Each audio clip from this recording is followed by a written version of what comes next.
Hello dear children, as you know this is foundation for physics video for the children those who are going to class 11th and going to OP PCM or PCB. So before physics I would like to share one thing that you have not to run away from the hardship since you are going to OP PCM or PCB, so definitely the challenges are going to come. All right, so if the challenges are tough, you have to throw some punches and you have to keep fighting. Definitely you will get success, and by this your understanding will be smoother. All right, so I hope you must have seen my first video of the foundation class. In that, lot of things were covered, like I have a list what were discussed by me in that video: simple length, distance, displacement, area, volume, density. These were the topics that I had covered already in video number 1, part 1. In this video, what I have planned: geometry, the simple geometry that will be highly required in grade 11th and 12th, some algebra and arithmetic. All right, so I am starting with a question. Note it down. Radius of circle is 40 centimeter. Radius of a circle is 40 centimeter. 40 centimeter, and cut this circle into 4 equal parts. Cut this circle into 4 equal parts. What will be bisecting angle of each arc? Bisecting angle of each arc. So, the very important thing that will be required in grade 11 12 physics, the understanding of language and reading between the lines. Okay, the first information that you are getting from the question is you have to cut this circle into 4 equal parts. Then read it again. Bisecting angle of each arc. 1 arc, 2 arc, 3 arc, 4 arc. Bisecting angle. This is 90 degree. So bisecting angle is this. आप कहोगे sir ये तो question बहुत आसान था. बेटा मैं कर दिया इसलिए आसान था. This is a tested question. Very often I used to ask to the children. So the language is very important. Bisecting angle of each arc. So what is answer? 45 degree. Bisecting angle of each arc. Okay. Second question. Angle between lines. Angle between the two lines is 30 degree. Okay, I have drawn it. Between two lines 30 degree. 30 लगना भी चाहिए भाई. 30 degree. Okay, what is the acute angle between their perpendiculars? So no need of trying, no need of, you can say, the compass D etc. Perpendicular किनके बीच angle पूछा गया है? इन lines के perpendicular के बीच. तो एक लाइन ये है, इसका परपेंडिकुलर बना दिया. ध्यान से देखिए, परपेंडिकुलर बना दिया. इस पे कहीं परपेंडिकुलर बना दो. ये देख लो, कहीं बना दो परपेंडिकुलर. यहां बना दो, कहीं बना दो परपेंडिकुलर. तो ये दोनों लाइंस क्या है? इन दोनों लाइंस की परपेंडिकुलर हो गई ना. इनके बीच एक्यूट एंगल पूछा गया. ये भी 30 डिग्री होता है. सिंपल सा. दो लाइंस के बीच जो एंगल होती है उनके परपेंडिकुलर्स के बीच भी वही एंगल होता है. कैसे? प्रूफ तो आप बना के देख लेना ज्योमेट्री बॉक्स से. यहीं बोर्ड पे देख लो. एक लाइन ये दिख रही है ना, एक लाइन ये है, यहीं बना दो मैं. एक लाइन ये है, एक लाइन ये है बोर्ड पे. एक लाइन ये, एक लाइन ये. इनके बीच एंगल कितना? 90. अब इन पे परपेंडिकुलर ड्रा कर रहा हूं.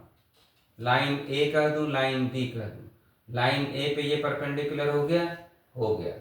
ये लाइन बी है, इस पे परपेंडिकुलर ये हो गया. इन दोनों के बीच एंगल क्या हो गया? 90 डिग्री. तो very simple. Angle between perpendiculars of the lines is same as between the lines. English वैसे टफ हो गई, दो लाइंस के बीच एंगल 30 डिग्री, इनके परपेंडिकुलर्स के बीच में जो एक्यूट एंगल होगा वो 30 डिग्री होगा। बहुत ज़रूरत पड़ेगी, देखेंगे हम इंक्लाइंड प्लेन पढ़ेंगे हम लोग, जहाँ जहाँ इंक्लाइंड प्लेन पढ़ेंगे बेटा लोग वहाँ इसकी ज़रूरत पड़ेगी, कंपोनेंट रिजॉल्व करना होगा, देखेंगे हम लोग। ठीक, थर्ड क्वेश्चन ये आप लिखिए, व्हाट इज एंगल बिटवीन, मैं कर देता हूँ सब आसान लगने लगता है, what is angle between bisectors, what is angle between angle bisector, what is angle between angle bisector in an equilateral triangle, language पकड़िए क्या है, इक्विलेटरल ट्रायंगल पहले बनाइए, एंगल बाइसेक्टर्स, एंगल बाइसेक्टर, ये एंगल कितना भाई, इक्विलेटरल ट्रायंगल है 60 degree, angle bisector इनका बनाइए, एंगल बाइसेक्टर, तो एंगल बाइसेक्टर हो गया, ये क्या हो गया 30 डिग्री, इसका एंगल बाइसेक्टर 30 डिग्री, इसका एंगल बाइसेक्टर 30 डिग्री। दोबारा सुनिए, what is angle between angle bisectors in an equilateral triangle, angle bisector वाले ये हैं, इनके बीच एंगल कितना, ये 30, ये 30, 30 30 60, ट्रायंगल 180 का होता है तो ये 120 डिग्री। तो what is angle between the angle bisectors of the triangle, these are the angle bisectors, इनके बीच एंगल कितना हो गया 120। तो क्या लेसन क्या सीख रहे हैं आप लोग, लेसन ये ले रहे हैं कि लैंग्वेज को बहुत बारीकी से पढ़ना है, लैंग्वेज समझ के प्रोसेसिंग करनी है, उससे आपका काम आसान होगा। ठीक है, तो ये ज्योमेट्री चल रहा है अभी हम लोगों का। अब मैं थोड़ा सा आप लोगों को ग्राफ के बारे में बता दूं, ग्राफ शुरू करूंगा मैं लीनियर ग्राफ से। कहां से शुरू करूंगा मैं, लीनियर ग्राफ से। कुछ रिकॉल कीजिए क्या पढ़े थे आप लीनियर लाइन के बारे में, लीनियर ग्राफ के बारे में, स्ट्रेट लाइन, पहले तो स्ट्रेट लाइन आपको पहचानवा दूं मैं, पिछले वीडियो में हल्की सी चर्चा किया था स्ट्रेट लाइन, मैं कह दिया y is equal to x plus 3, y is equal to x plus 3, पहले बेटा लोग इसका अलजेब्रा देखो, x इज इक्वल टू 0 रखोगे तो y इज इक्वल टू क्या आ जाएगा 3 आ गया, x इज इक्वल टू 1 रखे तो y इज इक्वल टू क्या आ गया 4 आ गया, x इज इक्वल टू 2 रखे तो y इज इक्वल टू क्या आ गया 5 आ गया, x इज इक्वल टू 3 रखे तो y इज इक्वल टू क्या हो गया 6 आ गया। इसमें एक एक का डिफरेंस कर रहे, इसमें कितने का डिफरेंस 1, 3 1 4, 4 1 5, 5 से 6। आगे बात समझ में, कहीं भी क्वाड्रेटिक नहीं है तो जाहिर सी बात है ये लीनियर इक्वेशन है। इसका ग्राफ बनाना है, सिंपल ग्राफ बना लिए, x एक्सिस लिख दिए, y एक्सिस लिख दिए, x इज इक्वल टू 0 का मतलब ये, x इज इक्वल टू 0 पे y कितना है कुछ है, मान लिया 3 है, यहाँ मान लो 3 है, x इज इक्वल टू 0 पे y कितना 3, x इज इक्वल टू 1, यहाँ 1 लिख दिया, 2 लिख दिया, 3 लिख दिया, 4 लिख दिया, x इज इक्वल टू 1 पे y कितना 4, मान लिया यहाँ पे है 4, ये 4 है मान लिया, x is equal to 3, x is equal to 1 पे ये हो गया, x इज इक्वल टू 1 पे y कितना 4, x इज इक्वल टू 1 पे x इज इक्वल टू 1 पे y कितना 4, ये 1 है, ये 2 है, x इज इक्वल टू 2 पे y कितना 5, यहाँ कहीं आ गया 5, तो देख लो सीधी लाइन जाएगी, क्यों सीधी जाएगी सर, अगर एक एक का गैप यहाँ रखते हैं, यहाँ भी गैप कांस्टेंट है, एक एक का नहीं जरूरी है, अगर यहाँ का गैप फिक्स है और यहाँ का भी गैप फिक्स रहे तो लाइन कैसी होती है स्ट्रेट लाइन। सर नहीं समझे, दोबारा समझो, y is equal to x plus 1, x is equal to 0, x is equal to 0 तो y इज इक्वल टू क्या आ गया 1, ऐसे कुछ समझाना है मुझे, x इज इक्वल टू 2 रखा, x इज इक्वल टू 2, 1 नहीं रख रहा हूँ मैं, कुछ समझाना है मुझे, x इज इक्वल टू 2 रखे तो y इज इक्वल टू कितना आ गया 3, x इज इक्वल टू 4 रखे y is equal to 5, x is equal to 6 रखे तो y इज इक्वल टू 7। यहाँ गैप फिक्स रख रहे हैं, कुछ भी रख रहे हैं लेकिन फिक्स रख रहे हैं ना। यहाँ भी गैप क्या है, फिक्स है, 2 का 2 का 2 का। ये मत सोचना यहाँ 2 का रखें तो यहाँ का 2 का होना जरूरी है, नहीं। अगर यहाँ का गैप फिक्स है, इधर का भी गैप फिक्स रहे तो जान जाओ कि लाइन कैसी होगी, स्ट्रेट लाइन होगी। लाइन कैसी होगी, स्ट्रेट लाइन। तो चलिए, तो अब ये आपका ग्राफ बन गया, ये ग्राफ बन गया आपका। आगे बात समझ में, तो स्ट्रेट लाइन ग्राफ हो गया। इसका ग्राफ बनाना है, ये भी ऐसे बन जाएगा। कहीं से शुरू कर दो आप, देख लो, प्रैक्टिस करा रहा हूँ। x is equal to 0, x is equal to 0 पे y कितना है 1, यहाँ पे 1 मान लिया तो ये पॉइंट मिल गया। ये पॉइंट क्या है, x इज इक्वल टू 0 पे y कितना 1। Okay, x is equal to 2 पे, x इज इक्वल टू 2 पे y कितना 3, इक्वल टू 2 पे y इज इक्वल टू 3। यहाँ पॉइंट बन गया। x इज इक्वल टू 4 पे y कितना 5, यहाँ कहीं बन गया, 5 ले लिया, ऐसे लाइन बन गई। ओके, नेगेटिव भी हो सकता है, नेगेटिव भी हो सकता है। क्या मतलब सर आप जो बोल रहे हो, इसका मतलब समझो। दूसरा एक नोट कर लिए, इसको नोट कर लीजिए, नोट कर लीजिए, बात समझ में आ जाएगी आपको। तो ये सब फाउंडेशन चल रहा है बेटा, इनकी बहुत जरूरत पड़ेगी।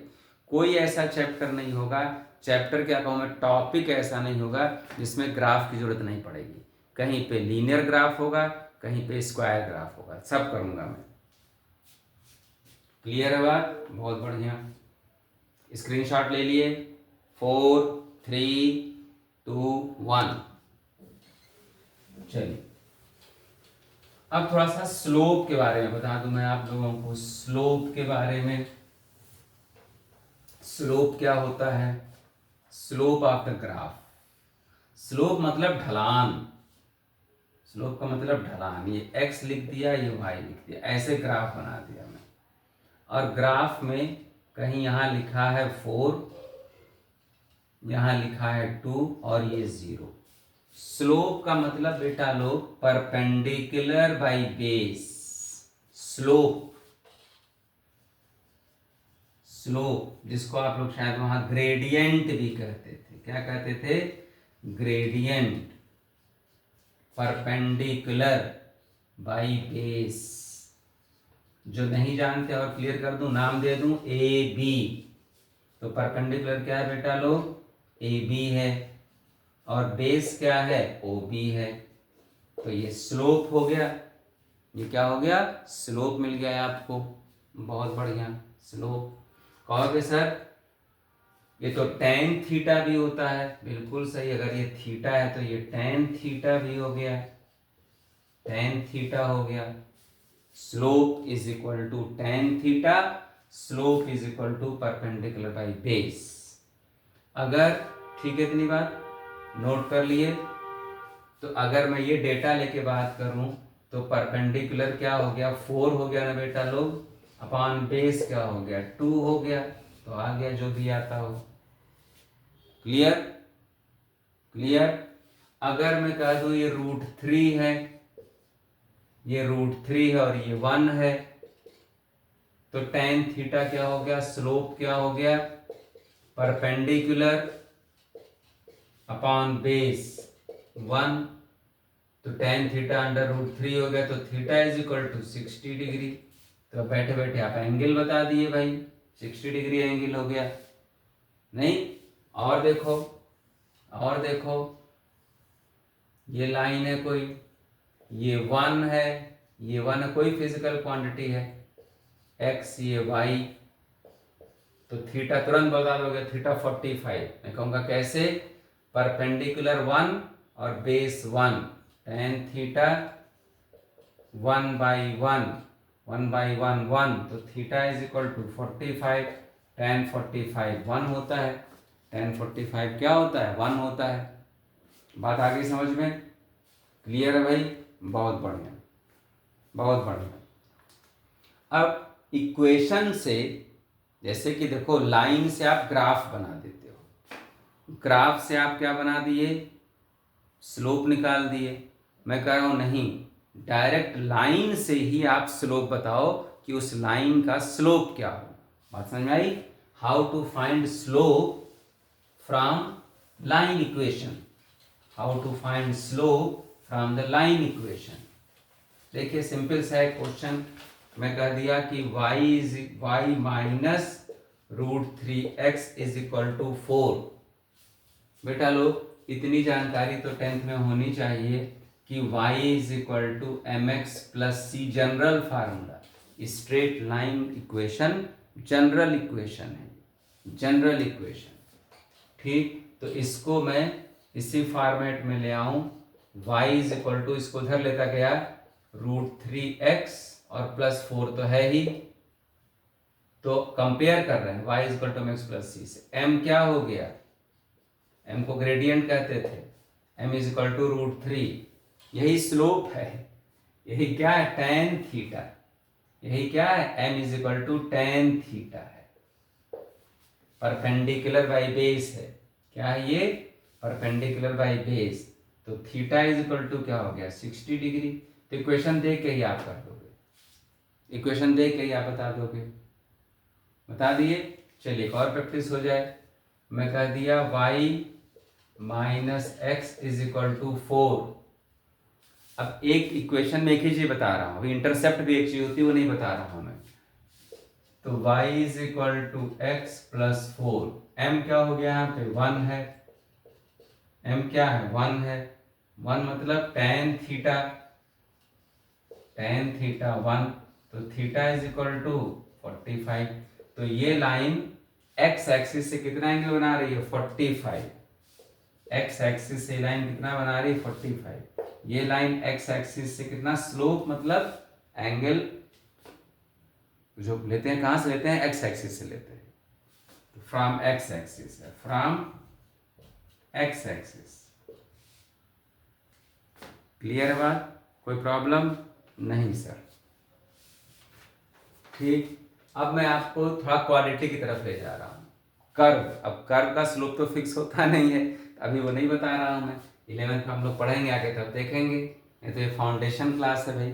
ठीक है, ये ध्यान रखना है कि फाउंडेशन क्लास है, इसको उसी तरह पढ़ना है। क्लियर, स्क्रीनशॉट ले लिए आप? हाँ जी, ले लिए। अब कुछ बच्चे कहेंगे सर आप तो रटवा रहे हो, कैसे मालूम m स्लोप है। रुक जाओ एक मिनट, एक अच्छी बात आ गई कि how to justify that this m is slope, that this m is slope. लो भाई, आपकी भी आत्मा को मैं खुश कर दूं। y is equal to 3x plus 4, 4 तो चलो कांस्टेंट है, कोई बात नहीं। अगर मैं कहूं कि ये इक्वेशन, तो y is equal to 3x है ना, y by x is equal to क्या आया, 3 आया। y क्या परपेंडिकुलर था कि नहीं बताया, y एक्सिस पे, ये y है कि नहीं और ये x है कि नहीं, तो y बाई एक्स तो बताया हूं स्लोप होता है ना, तो इसलिए ये क्या है, स्लोप है। ये क्या है, ग्रेडियंट है, ये tan थीटा है। जस्टिफाई हो गई बात, चलो बहुत बढ़िया भाई, बहुत बढ़िया।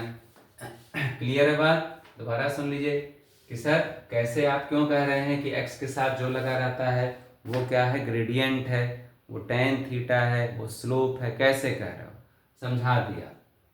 चलो ये कांस्टेंट किनारे हटा दिया, अगर मान लिया कांस्टेंट 0 है, लो 0 है कांस्टेंट, इससे स्लोप पे फर्क नहीं पड़ेगा, इससे स्लोप पे फर्क नहीं पड़ेगा। कोई लाइन यहां से है, ये देखो ओरिजिन से पास हो रही, यही लाइन उठा दिया यहां से, देख लो यही लाइन यहां से उठा दिया, स्लोप पे नहीं फर्क पड़ा ना। ये देखो यही लाइन की ऐसे मार कर यहां नीचे ले आया, स्लोप तो वही रहेगा, स्लोप वही रहेगा। ये चीज जो होती है ना, यहाँ पे जो लिखा था वो यही है, ये हो सकता है, ये हो सकता है। इंटरसेप्ट ऑन वाई एक्सिस, क्या है ये, इंटरसेप्ट ऑन वाई एक्सिस, ये वाई एक्सिस का इंटरसेप्ट है। अगर मैं यहाँ कह दूं कि +3 तो ये क्या हो गया, x इक्वल टू 0 रखने पे y क्या आ रहा, 3, तो यही 3 होता है, इंटरसेप्ट है ये। बताइए समझ में? ठीक है, और बता दूं एक बार, लो भाई एक बार और बता दे रहा हूं मैं। अभी आप 10th से 11th में आ रहे हो तो बहुत धीरे धीरे मामला चलना है। चलो भाई, ये x लिख दिया, ये y लिख दिया, ऐसे बना दिया, एक ये बना दिया। लो भाई, ये लिख दिया, 3 लिख दिया मैं। ये क्या लिख दिया? 3। ये 3 क्या है? x इज इक्वल टू 0 पे y इज इक्वल टू -3 आया। अब ऐसा इक्वेशन बनाओ कि जब x 0 रखो तो y -3 आएगा। दिमाग लगाओ, y इज इक्वल, कुछ कर दो, y is equal to 2x -3। कैसे? देखो x इज इक्वल टू 0 रख दो इस इक्वेशन में, तो y इज इक्वल टू क्या आ गया? -3 आ गया। तो इंटरसेप्ट ऑन -y एक्सिस हो गया। हो गया कि नहीं? अगर मैं कह देता कि भाई y is equal to 2x + 3, x is equal to 0 पे y क्या आ रहा है? 3 आ रहा है। x इज इक्वल टू 0 पे y 3 आ रहा है, तो ये y 3 हो गया। x बढ़ाते जाओगे, अब y बढ़ता जाएगा। जैसे बनाया हूँ ग्राफ, ऐसे होता जाएगा।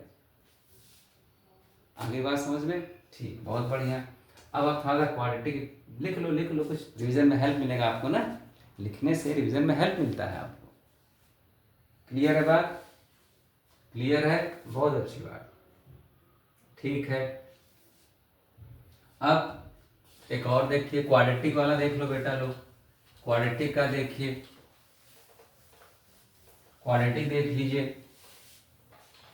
मैं कह दिया y is equal to x square, y is equal to x square. कोई बात नहीं, x इज इक्वल टू 0 रखे, y is equal to 0, x is equal to 1 रखे, x इक्वल टू 1 रखो, y 1 आ गया ना? बहुत सही। x इज इक्वल टू 2 रखे, y क्या आ गया? 4 आ गया। x इज इक्वल टू 3 रखे, y क्या आ गया? 9 आ गया। x इज इक्वल टू 4 रखे, y क्या आ गया? 16। अब देखो, यहाँ 1 1 1 फिक्स रखे हो तुम, एक एक का गैप रख रहे हो। यहाँ का गैप क्या कांस्टेंट है?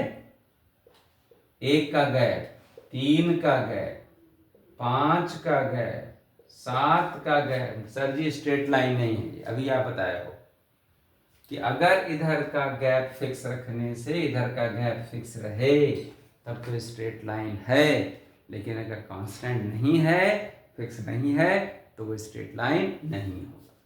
ठीक, अब अगर इसको आप ग्राफ पेपर लेके बनाओ, 1 रखो, 2 रखो, 3 रखो, 4 रखो, 5 रखो, 0 रखो, 1 रखो, 4 रखो, ठीक है, 9 रखो, 16 रखो, और देखो 1 पे 1 है, 2 पे 4, 3 पे 9, मिलेगा ही नहीं स्ट्रेट लाइन, कर्व मिलेगा, ऐसे मिलेगा। और 5 पे 16, यहाँ कहीं मिलेगा, तो ये कर्व होगा। क्या तेजी से बढ़ रहा है? y 1 5 4 5 7, तो किसमें तेजी से चेंज हो रहा है? y में। ये देखो, y में तेजी से चेंज हो रहा है।